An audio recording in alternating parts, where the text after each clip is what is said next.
berdasarkan undang-undang itu.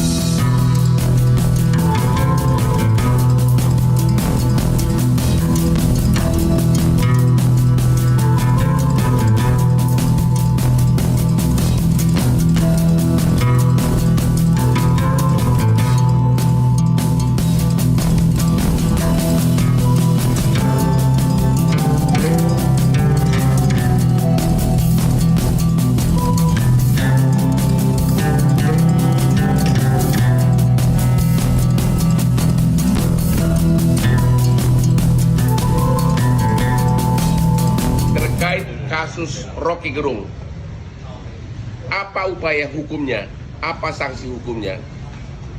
Satu-satunya upaya hukum terhadap Rocky Gerung hanya berdasarkan Undang-Undang ITE, yaitu dugaan pencemaran nama baik.